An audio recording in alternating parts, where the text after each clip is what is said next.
I'm Rachel Mitchell, 32, a marketing executive who thought she knew what family meant. After years of climbing the corporate ladder, I decided to do something special, save $12,000 for my parents' 40th anniversary dream vacation to Hawaii. Growing up in a close-knit family, I never imagined my generosity would be repaid with such casual cruelty. The words still echo in my mind, "The whole family went last week." My mother's cheerful voice announced when I asked about finalizing the Hawaiian vacation I had paid for. Before I tell you how my world imploded, drop a comment letting me know where you're watching from, and subscribe to hear more stories about family betrayals that cut deeper than any knife. Growing up as the middle child between my older brother Jason, now 36, and my younger sister Amanda, 28, I always occupied an awkward space in our family dynamic.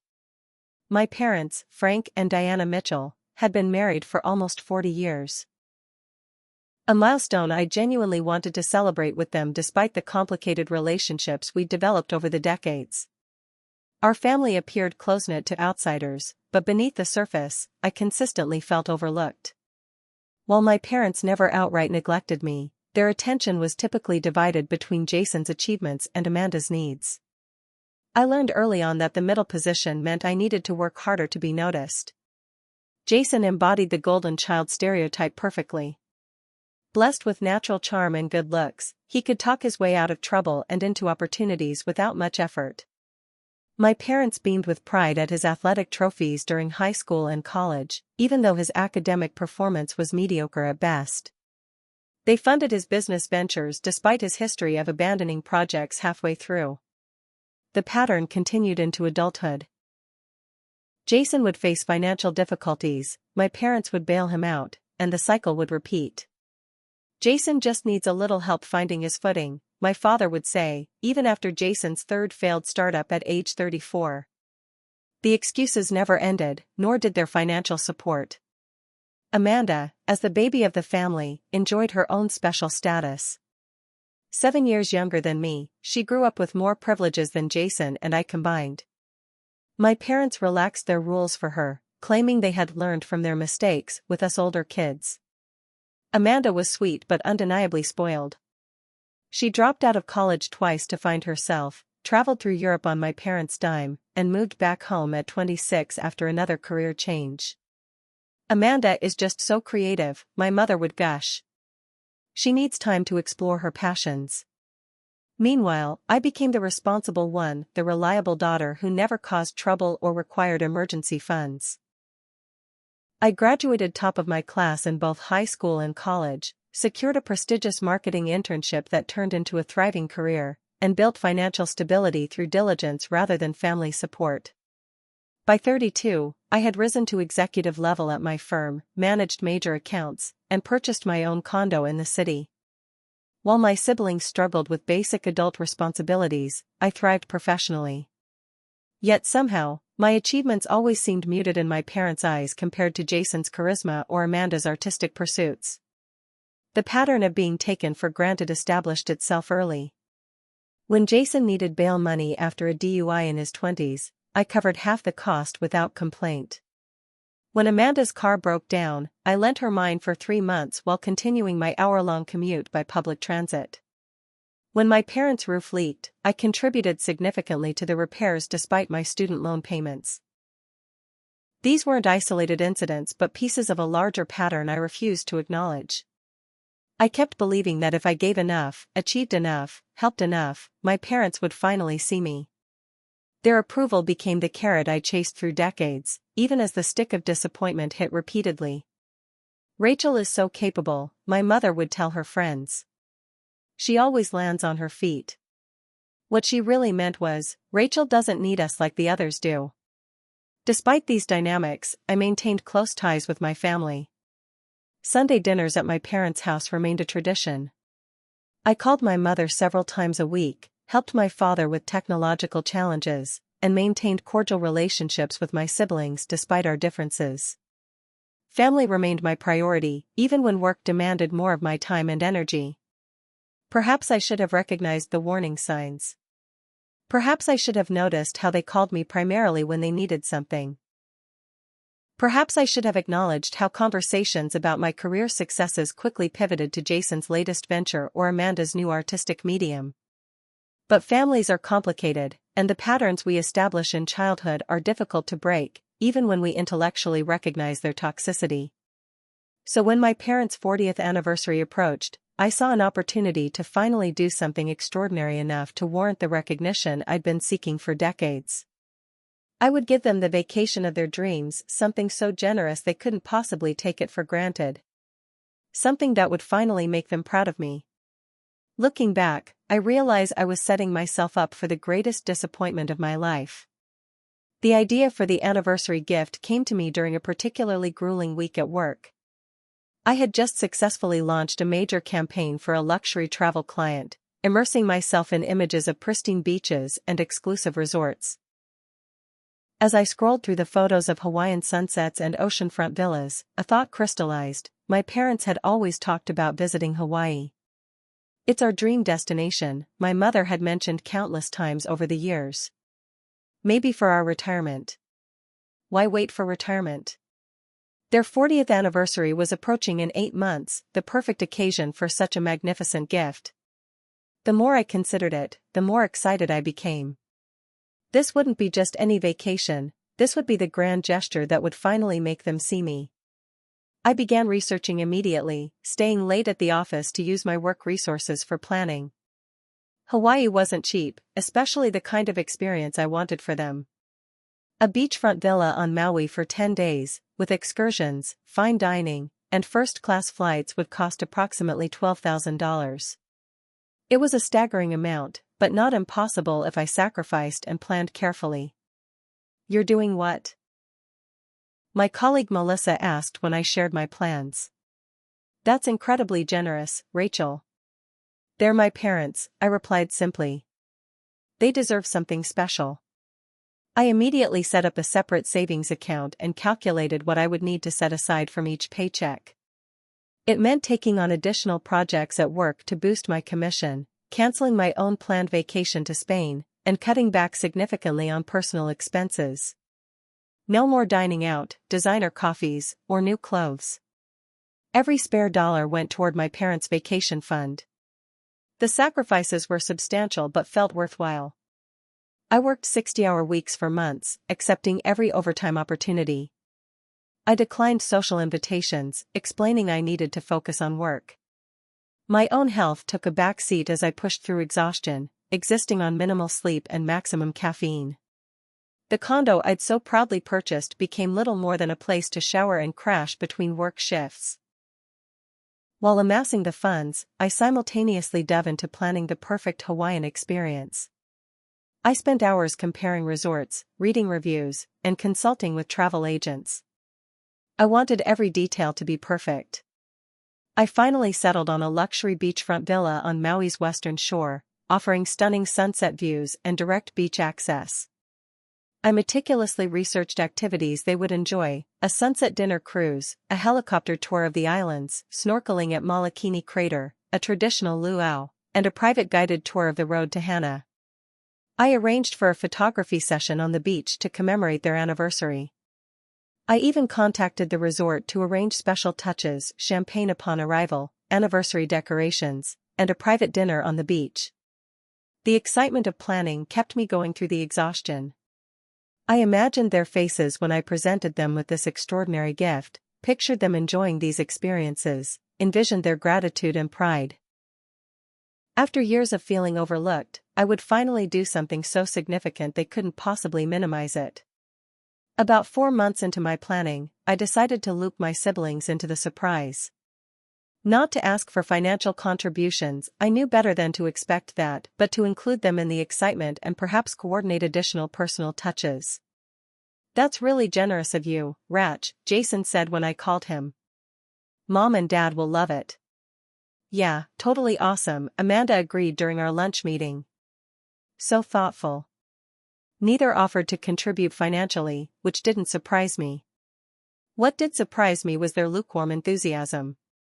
There were no follow-up questions about the resort, no offers to help with planning, no suggestions for making the gift even more special. In retrospect, their detachment should have raised red flags, but I was too consumed with planning to notice. 6 months into my savings campaign, with most of the funds secured and arrangements nearly finalized, I decided it was time to present the gift to my parents. I created a beautiful presentation box containing a photo book of the resort, a detailed itinerary, and a heartfelt card explaining that all expenses were covered. I wrapped it elegantly and brought it to Sunday dinner. After dessert, I placed the box on the table before them. "What's this?" my mother asked, looking surprised. "Just a little something for your anniversary," I replied, trying to contain my excitement. As they opened the gift, I watched their faces transform from curiosity to disbelief to astonishment. "Hawaii?" my mother gasped, flipping through the photo book. "The Grand Wailea Resort?" "This is substantial," my father said, scanning the itinerary. "It's all paid for," I explained proudly. "Flights, accommodation, activities, meals, everything. You've always talked about visiting Hawaii, and I wanted to make it happen for your 40th. My mother's eyes welled with tears as she embraced me. "I can't believe you did this for us, Rachel. It's too much." "Nothing is too much for you too," I replied, basking in their apparent gratitude. We spent the next hour discussing the details, the best time to schedule the trip, what they should pack, the experiences I'd arranged. They seemed genuinely touched and excited, asking questions about the resort and activities. "We're thinking sometime in July would be perfect," my father suggested. "After the school rush but before peak season." "That works perfectly," I agreed. "I'll start finalizing the dates." As I drove home that night, I felt a profound sense of satisfaction. For once, I had done something that made my parents really see me.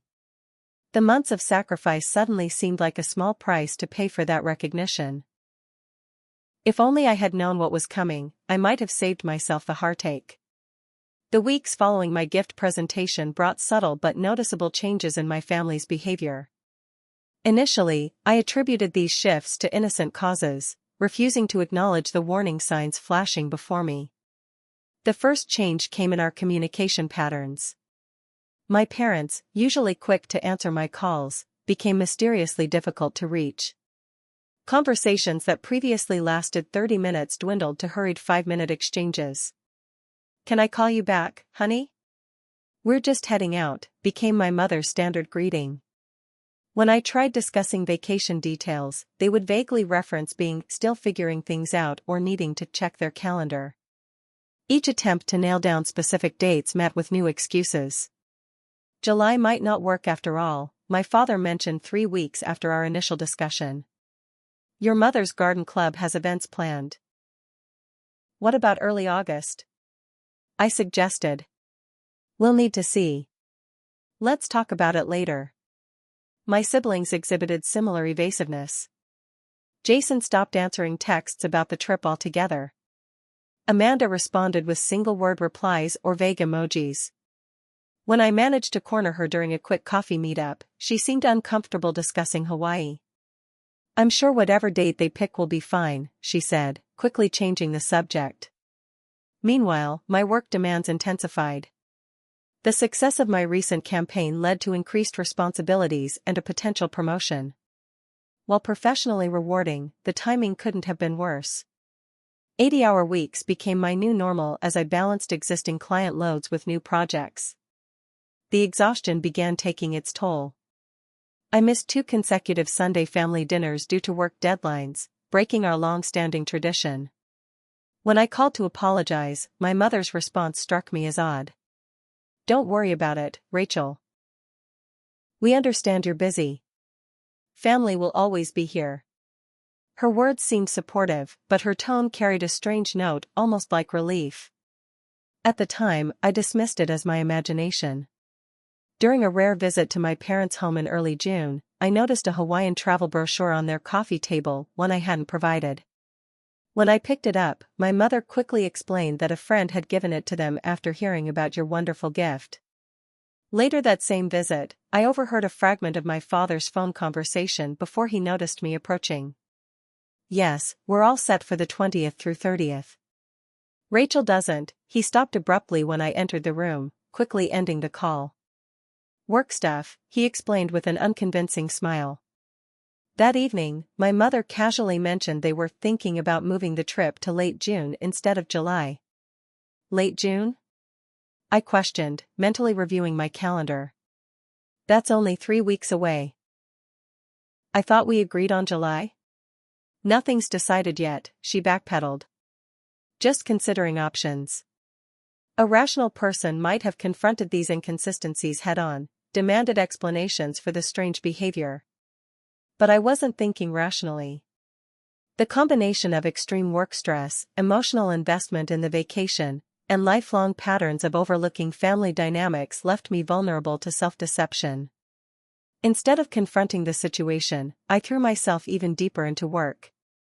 If my family was being distant, I would fill that void with professional achievement.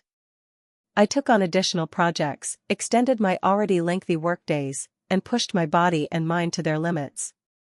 The inevitable breakdown came in mid-June. After working 36 hours straight to meet a crucial deadline, I collapsed in my office. My concerned colleagues called an ambulance, and I was hospitalized for severe exhaustion and dehydration. The doctor was blunt. Your body can't sustain this level of stress. You need rest, real rest, or the consequences will be much more serious next time. I spent 3 days in the hospital, expecting my family to rally around me during this crisis. Instead, their responses were tellingly minimal. My parents called once but didn't visit, claiming they were in the middle of some time-sensitive arrangements. Jason texted a generic "get well soon." Amanda sent flowers but was too busy to stop by. Family emergency, my mother explained vaguely when I asked about their absence. During my week of medically mandated rest at home, I noticed something else strange. My family's usually active social media accounts had gone completely silent. No check-ins, no photos, no updates. When I texted my mother about it, she replied, taking a little break from social media. Too distracting. The pieces were there, scattered before me like a puzzle I refused to assemble. The changed dates, the mysterious absences, the evasive conversations, the social media silence.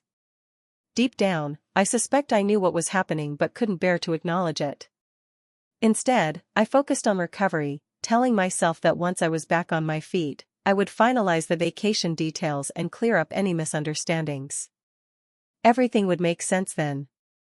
Everything would be fine. I had no idea that my world was about to shatter completely. After a week of recovery at home, I felt well enough to restart normal activities, albeit at a more measured pace.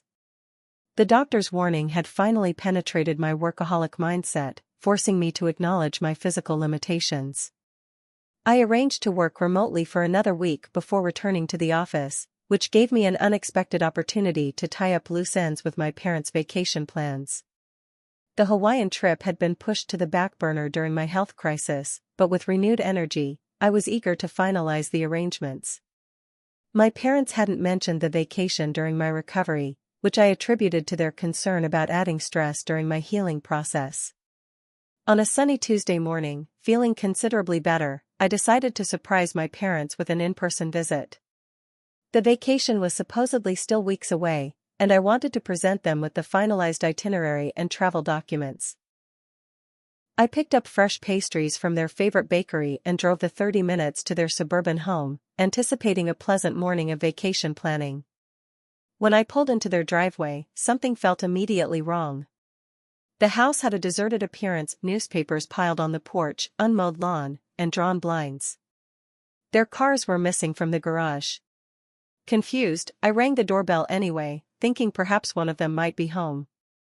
After several unanswered rings, I noticed their elderly neighbor, Mrs. Peterson, watching me from her front yard. "They're not home, dear," she called out, walking toward me with a small watering can in hand.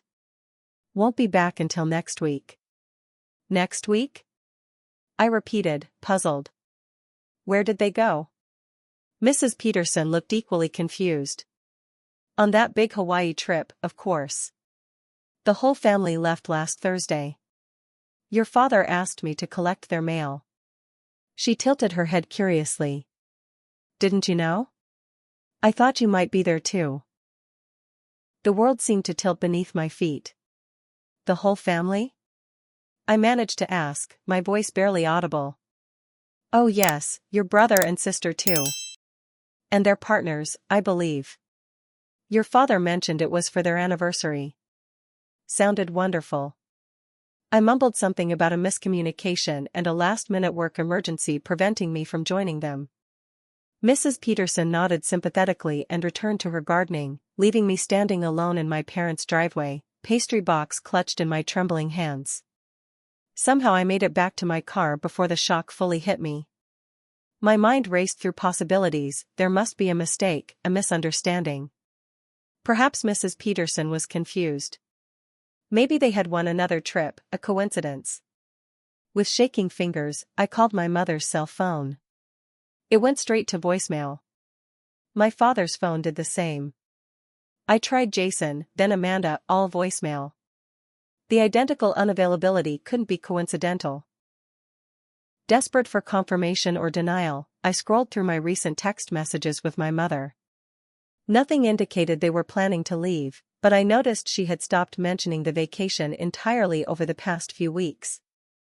As I sat paralyzed in my car, my phone pinged with a text message from my mother. Poor reception here in Maui. Back next week. The casual message, devoid of any explanation or apology, confirmed my worst fears. They had taken the vacation, my gift, my $12,000 Hawaiian dream trip, without me. The shock was physical, a cold wave starting at my crown and washing down to my toes. My breathing became shallow, my vision narrowed. I sat in their driveway for what felt like hours, trying to process the incomprehensible betrayal. When I finally managed to drive home, I moved like an automaton, my body functioning while my mind remained trapped in a loop of disbelief. At home, I sank onto my couch, still holding the now crushed pastry box, and opened my laptop with robotic movements. My fingers typed Facebook before my brain had consciously decided to check social media. Despite my mother's claim about taking a break from social media, instinct told me to look. And there they were. The photos appeared chronologically, starting 5 days ago. My parents beaming on the beach at sunset. Jason and his girlfriend lounging by the infinity pool. Amanda making a peace sign in front of the exact villa I had booked. My father on the helicopter tour I had researched so carefully. My mother enjoying the luau experience I had specifically selected for its authenticity. Each image struck like a physical blow. The location tags matched the resort I had chosen. The activities mirrored those I had meticulously arranged. They were enjoying every aspect of the vacation I had sacrificed so much to provide without even inviting me. More devastating than their absence was their apparent joy. They looked carefree, happy, unbothered by my exclusion. In one particularly painful photo, my mother captioned a family sunset picture, perfect anniversary celebration with the whole family. #blessed #family complete. Family complete. Without me. I closed my laptop and curled into a fetal position on my couch. The physical pain was astounding, my chest felt crushed, my stomach twisted in knots. I had experienced heartbreak before, but this betrayal cut deeper than any romantic dissolution. For the next 24 hours, I existed in a haze of shock and grief. I couldn't eat, couldn't sleep, couldn't focus on anything beyond the cyclical thoughts of confusion and betrayal. I replayed every conversation about the vacation, searching for clues I might have missed, signs that should have warned me. Had I somehow implied they should go without me? Had I forgotten a conversation where this was discussed? The rational part of my brain knew better, but desperation had me grasping for explanations beyond the obvious. My family had deliberately excluded me from a vacation I had paid for.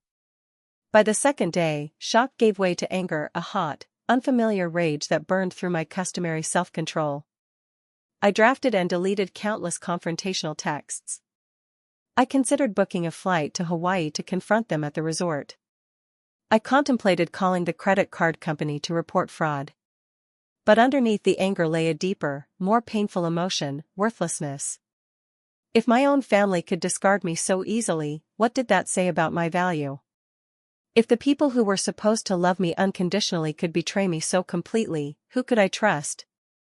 The foundation of my identity, reliable Rachel, responsible Rachel, family-oriented Rachel, crumbled beneath this new reality. Who was I if not the daughter and sister who sacrificed for her family? What was my worth if not measured by what I could provide? As I stared at my reflection in the bathroom mirror, hollow-eyed and pale from sleeplessness, a terrible thought crystallized. Perhaps I had always been external to my family unit. Not excluded from this vacation, but never truly included in the family at all. The realization broke something fundamental inside me. But before I could fully process this devastating insight, I would have to face my family's return and the confrontation that would change our relationship forever.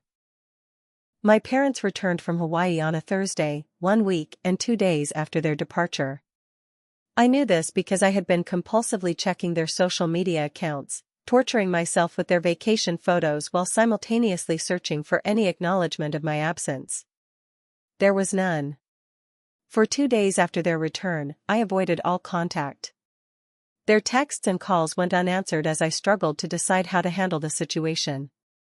Part of me wanted to cut them off entirely, to disappear from their lives as thoroughly as they had erased me from their family vacation. Another part desperately needed answers, explanations that might somehow mitigate the betrayal. On Saturday evening, my mother texted, "Family dinner tomorrow? Made your favorite pot roast." The casual invitation, as if nothing had happened, finally broke my paralysis. I would go to dinner. I would face them. I would learn the truth, however painful. I arrived at my parents' house at exactly 5 o'clock. The standard time for our Sunday dinners. My car was the last to arrive. Jason's SUV and Amanda's compact were already parked in the driveway. They had gathered without me, once again. My mother opened the door with her usual warm smile. "Rachel. We've missed you. Come in, dinner's almost ready." The normalcy was surreal. My father called a greeting from his recliner in the living room. Amanda waved from the kitchen where she was arranging a salad. Jason and his girlfriend sat on the couch, scrolling through their phones. No one appeared guilty. No one seemed concerned. It was as if the Hawaii incident had never happened. I moved through the familiar greeting rituals mechanically, the hug from my mother, the cheek kiss from my father, the casual fist bump from Jason. My body went through the motions while my mind screamed in disbelief at their nonchalance. During dinner preparation, I remained mostly silent, observing their interactions with new awareness. They discussed neighborhood gossip, Amanda's latest job prospect, Jason's new business idea. No one mentioned Hawaii. No one asked about my absence from their lives for the past week. When we finally settled around the dining table, my mother serving her pot roast with evident pride, I decided to test the waters. "So," I began casually, "what did you all do last week? I tried reaching you but couldn't get through." The question hung in the air for a millisecond too long. A quick glance passed between my parents before my mother answered cheerfully. "The whole family went to Hawaii last week. For our anniversary. It was absolutely wonderful." The casual confirmation of my worst fears stunned me into momentary silence. My father continued as if nothing were amiss. "The resort was magnificent. And that helicopter tour, spectacular views of the islands." "The snorkeling was my favorite," Amanda added. "I saw a sea turtle up close." They continued exchanging highlights, seemingly oblivious to my growing distress. Finally, I interrupted, my voice unnaturally calm. "I know. I saw the photos online. At the Grand Wailea Resort. In the beachfront villa. On the sunset cruise. All the activities I researched and booked." Another silence descended, heavier this time. My mother's smile faltered slightly. "Yes, we used your wonderful gift. The reservations you made were perfect." "My gift," I repeated slowly. "The gift I specifically presented as a vacation for us to enjoy together. The gift I spent $12,000 on." "That gift?" My father cleared his throat uncomfortably. Well, Rachel, you've been so busy with work lately. We didn't think you'd be able to get away. You didn't think I'd be able to get away for the vacation I paid for? My voice rose slightly despite my efforts to maintain composure. Jason jumped in, his tone defensive. It was actually my idea to adjust the dates. Mom and Dad were worried about peak season crowds, so I suggested moving it up. We tried to reach you, but you were always working. Tried to reach me? I echoed incredulously. When exactly? Between which lies about garden club meetings and work calls? Amanda shifted uncomfortably in her seat. We thought you wouldn't mind. You're always saying how busy you are with work. We figured you'd be happy we enjoyed your gift. Happy? The word came out as a whisper. You thought I'd be happy to be excluded from a family vacation I paid for? You thought I'd be happy to see photos of all of you enjoying experiences I specifically planned for us to share? My mother reached across the table to pat my hand. Honey, you're overreacting. It was a lovely gift, and we appreciated it enormously. We can plan another trip when you're less busy. Her patronizing tone broke the last thread of my restraint. Another trip? Are you suggesting I spend another $12,000 so you can all go on vacation without me again? Well, it's not like you can't afford it, Jason muttered. Some of us don't make executive salaries. The comment ignited my simmering rage. Is that what this is about? You took my gift because I can afford it? Because somehow my financial stability makes it acceptable to exploit my generosity? My father's expression hardened. Now wait a minute, Rachel. Nobody exploited anything. We accepted a gift you freely offered. I offered a family vacation. I slammed my hand on the table, causing the water glasses to jump. A vacation that included me. You're being dramatic, my mother sighed. We thought you'd understand. You've always been so independent, so career-focused.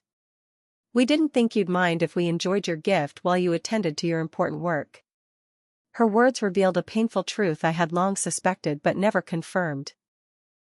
In their eyes, my success had somehow placed me outside the family circle. My independence had become justification for exclusion. My reliability had become permission for exploitation. Let me understand this correctly, I said, my voice deadly quiet. You accepted a $12,000 gift from me, changed the dates without telling me, took the entire family except me on the vacation, posted photos all over social media, and then expected me to be happy about it because I'm career-focused? Amanda at least had the grace to look ashamed. When you put it that way. How else would I put it? I demanded. Look, Jason interjected, what's done is done. We had a great time, the gift was used as intended, and everyone's happy. Why make a big deal out of it? Everyone's happy? I repeated incredulously. I'm not happy, Jason. I'm devastated. I worked 60-hour weeks for months to afford that trip. I canceled my own vacation plans. I researched every detail to make it perfect. And none of you thought I deserved to be included? My mother's expression shifted from discomfort to annoyance. Rachel, you've always been so dramatic about these things. We're sorry if you feel left out, but really, with your work schedule, when would you have time for a 10-day vacation? I would have made time. I shouted, finally losing all composure. It was my gift. My celebration for you. Did none of you stop to consider how I would feel seeing those photos? Reading those captions about the whole family being there? The room fell silent. My father stared at his plate. Jason examined his fingernails. Amanda looked on the verge of tears. Only my mother maintained eye contact, her expression a mixture of irritation and bewilderment. I think you're overreacting, she repeated firmly. It was a lovely gift, and we enjoyed it. There's no need to create drama. In that moment, I saw with perfect clarity what I had refused to acknowledge for decades. My place in this family was not as a beloved daughter and sister but as a resource to be tapped when convenient. My worth was measured not by my presence but by my usefulness. I stood up slowly, my untouched dinner growing cold before me. I need to leave. Rachel, don't be ridiculous, my father began. Sit down and finish your dinner. We can discuss this rationally. There's nothing to discuss, I replied, gathering my purse and keys. You've made your feelings perfectly clear. All of you. As I walked toward the door, my mother called after me, "You're being childish, Rachel." It was just a vacation. I turned to face them one last time. No, it wasn't just a vacation. It was a statement about my place in this family. And I finally received the message. I left without another word, closing the door on their protests and explanations. In my car, the tears finally came, hot, angry tears that blurred my vision and forced me to pull over a few blocks away. As I sat sobbing in my parked car, I realized that the pain wasn't just about the vacation. It was about 32 years of family dynamics suddenly exposed in the harshest light. It was about finally seeing the truth of my relationship with the people I had sacrificed so much to please. The drive home was a blur, but somewhere in those quiet miles, a decision formed. This betrayal would not be smoothed over with excuses and minimizations. This time, something fundamental had to change, not in my family, but in me. The weeks following the confrontation passed in a haze of grief and confusion. I took an emergency leave of absence from work, explaining to my sympathetic supervisor that I was dealing with a family crisis. The irony of that phrase wasn't lost on me. For the first time in my adult life, I withdrew completely from my family.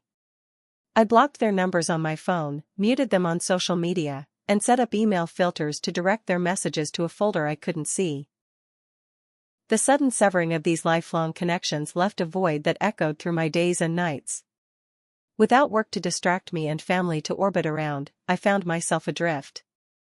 My identity had been so thoroughly bound up in these two roles, the successful career woman and the reliable daughter/sister, that their absence left me questioning my very existence. Who was Rachel Mitchell without her job title and family position? The answer, I discovered during those dark weeks, was a stranger I barely recognized. This Rachel slept until noon, neglected basic self-care, and found comfort in the numbing effects of wine and mindless television. This Rachel oscillated between rage so intense it frightened me and despair so profound it paralyzed me. My condo, once a source of pride, became a reflection of my mental state. Dishes piled in the sink. Mail accumulated unopened. Dust gathered on surfaces. I existed in a bubble of misery, simultaneously craving human connection and rejecting it. After 2 weeks of isolation, my friend Melissa from work grew concerned enough to use her emergency key. She found me unwashed, surrounded by takeout containers, staring blankly at a television show I wasn't really watching. "Rachel," she gasped from the doorway. "What's happening to you?" Her shock at my condition provided a brief moment of clarity. Through broken sentences and occasional sobs, I explained the Hawaii situation. Melissa listened without interruption, her expression shifting from confusion to disbelief to outrage. "That's not just inconsiderate," she finally said. "That's cruel. No wonder you're devastated." Her validation unleashed a fresh wave of grief, but somewhere beneath the pain, I felt a flicker of relief. I wasn't overreacting. I wasn't being dramatic. My feelings were justified. "I don't know what to do," I admitted. "I can't imagine forgiving them, but I don't know how to move forward without my family." Melissa cleaned my kitchen while I showered for the first time in days. When I emerged, feeling marginally more human, she handed me a business card. "My therapist," she explained. "After my divorce last year, she helped me find solid ground again. Will you at least call her?" I agreed, more to appease Melissa than from any belief that therapy could fix this situation. But the next morning, in a moment of clarity, I made the appointment. Dr. Elena Patel, a soft-spoken woman with kind eyes and direct questions, became my lifeline over the subsequent months. Our twice-weekly sessions created space for me to explore not just the vacation betrayal but the lifetime of family dynamics that had led to it. What you're describing sounds like a family system where roles became rigidly defined, she explained during one session. You were assigned the role of provider and achiever, while your siblings were permitted dependence and spontaneity. These roles served the family's emotional needs but may have prevented all of you from developing fully as individuals. Through therapy, I began recognizing patterns I'd been blind to, how my parents had subtly encouraged my overachievement while simultaneously diminishing its value, how they had trained me to derive self-worth from what I could provide rather than who I was, how I had internalized these messages until exploitation felt like love. You're experiencing what we might call a necessary disillusionment, Dr. Patel suggested. It's painful, but it's also an opportunity to build an identity and relationships based on healthier dynamics. Meanwhile, my family's attempts to contact me escalated. After their initial texts and calls went unanswered, they progressed to increasingly urgent messages. My mother left voicemails alternating between concern, "We're worried about you," and irritation, "This silent treatment is very immature, Rachel." My father sent emails with subject lines like "Please read" and "Family emergency," though the content revealed no emergency beyond my continued absence. Jason texted occasionally with awkward attempts at reconciliation, "Mom's driving everyone crazy worrying about you." Amanda alone seemed to grasp the magnitude of their transgression, her messages consistently apologetic and reflective. Each contact triggered fresh waves of grief and anger. During these episodes, I found myself tempted to respond, sometimes to rage at them, sometimes to apologize for my overreaction, sometimes to pretend nothing had happened and resume our dysfunctional dance. Dr. Patel helped me navigate these impulses. You're experiencing the pull of your old family role. The system wants to re-establish equilibrium, even if that equilibrium was unhealthy for you. 4 months into my therapy journey, my mother escalated to showing up unannounced at my condo. I watched through the peephole as she knocked repeatedly, calling my name with increasing frustration. I didn't answer. The next day, she left a letter in my mailbox. Its contents revealed how little she understood the situation. "Rachel, this has gone on long enough. We've apologized for the misunderstanding about Hawaii, but your continued silence is hurting the entire family. Your father's blood pressure is elevated from stress. Jason and Amanda miss their sister. We have another family dinner this Sunday and expect you to attend so we can put this unfortunate incident behind us." The letter contained no genuine acknowledgement of wrongdoing, no recognition of my pain, no promise of changed behavior, just pressure to resume my role as the accommodating daughter who prioritized family harmony above personal boundaries. I brought the letter to my next therapy session, where Dr. Patel helped me see it for what it was, not an olive branch but a fishing hook, baited with guilt and designed to reel me back into old patterns. "You get to decide what relationship you want with your family moving forward," she reminded me. That might mean distance, boundaries, or even temporary separation while you strengthen your sense of self. The hardest moment in my recovery came 6 months after the Hawaii incident, when I found myself dialing my mother's number during a moment of weakness. The familiar longing for family connection, the habitual desire to smooth things over, temporarily overwhelmed my boundary-setting intentions. She answered on the first ring, "Rachel? Is that you?" For a heartbeat, I considered capitulating, apologizing for my extended silence, accepting partial blame, resuming the role of reliable Rachel who never caused trouble. Instead, I hung up without speaking and called Melissa, who talked me through the moment of vulnerability without judgment. "Recovery isn't linear," she reminded me, echoing Dr. Patel's words. "Setbacks don't erase progress." That near capitulation became a turning point. Having approached the precipice of returning to old patterns and stepped back, I found new resolve to continue the difficult work of redefining myself outside my family's expectations. I returned to work with clearer boundaries, declining projects that required unreasonable hours. I reconnected with friends I'd neglected during years of work and family tunnel vision. I explored interests and hobbies previously abandoned due to time constraints. Slowly, painfully, I began constructing an identity based not on achievement or usefulness but on authentic self-knowledge and genuine connection. The void left by my family's absence gradually filled with relationships that nourished rather than depleted me. The wound didn't heal completely, perhaps it never would, but it scabbed over enough for me to function, to find moments of joy, to imagine a future not defined by that fundamental betrayal. 6 months and 3 weeks after the Hawaii confrontation, I received a text from Amanda that would initiate the next chapter in this painful journey. "I understand if you don't want to talk to me, but I've been doing some thinking since Hawaii. I was wrong. We were all wrong. If you're ever willing to hear a genuine apology, I'm ready to offer one. No pressure, no expectations. Just wanted you to know." After careful consideration and consultation with Dr. Patel, I responded with a single word. When? 6 months after my tentative agreement to meet Amanda, I found myself boarding a flight to Bali alone. The irony wasn't lost on me. The vacation fund I'd originally established for my family's Hawaiian trip had been repurposed for my own healing journey. Dr. Patel had suggested the solo adventure as a symbolic reclamation, both of my finances and my independence. "Sometimes we need physical distance to gain emotional perspective," she'd explained. I'd chosen Bali specifically because it was nothing like Hawaii, different culture, different landscape, different hemisphere. As the plane lifted off, I reflected on the transformative year behind me. The Hawaii betrayal had shattered my world, but from those fragments, I'd constructed something new, a life built on self-knowledge rather than external validation.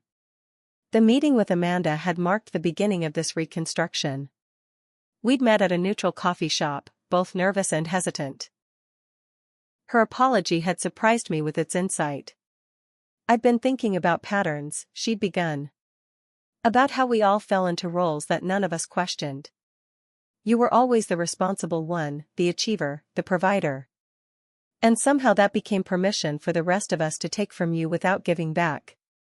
She'd acknowledged her participation in the Hawaii decision with genuine remorse. "When Jason suggested changing the dates, I knew it was wrong to exclude you. I felt uncomfortable with the plan, but I didn't speak up. I prioritized avoiding conflict over doing what was right. I'm truly sorry, Rachel." That first conversation hadn't instantly healed our relationship, but it had opened a door. Over subsequent months, Amanda and I had cautiously rebuilt a connection, not the old sister dynamic but something new, characterized by mutual respect and appropriate boundaries. My parents and Jason had taken longer to acknowledge the depth of their transgression. My mother's first attempt at reconciliation had been typically deflective. "We all made mistakes in this situation. Let's move forward as a family." With Dr. Patel's support, I'd maintained firm boundaries, making clear that generic non-apologies wouldn't suffice. "I'm open to rebuilding our relationship," I'd written, "but only with explicit acknowledgement of the harm caused and concrete steps to ensure it won't happen again." 3 months of minimal contact had followed before my father reached out with a more substantive response. His email had acknowledged specific actions and their impact. "Changing the vacation dates without consulting you was wrong. Excluding you from a trip you paid for was wrong. Dismissing your feelings afterward was wrong. I can't undo these actions, but I can tell you I regret them deeply and am committed to examining the patterns that led to such thoughtless behavior." My mother had required additional time and likely considerable pressure from my father and Amanda. Her eventual apology had been imperfect but significant. "I've never been good at admitting mistakes, especially with you, Rachel. You've always been so capable that I convinced myself you didn't need the same consideration as Jason or Amanda. I was wrong, and I'm sorry for the pain I caused." Jason remained the most resistant to genuine accountability. His version of an apology had emphasized his financial struggles rather than my feelings. "I shouldn't have suggested changing the dates, but you have to understand how it feels to always be the broke one while you succeed at everything." While not the validation I'd hoped for, his honesty about his resentment had at least offered insight into the family dynamics. With Dr. Patel's guidance, I'd established different boundaries with each family member based on their willingness to respect my needs. Amanda and I spoke regularly, occasionally meeting for coffee or meals. My father and I exchanged monthly emails, slowly rebuilding trust through consistent, respectful communication. My mother and I had progressed to occasional phone calls, though these remained somewhat strained.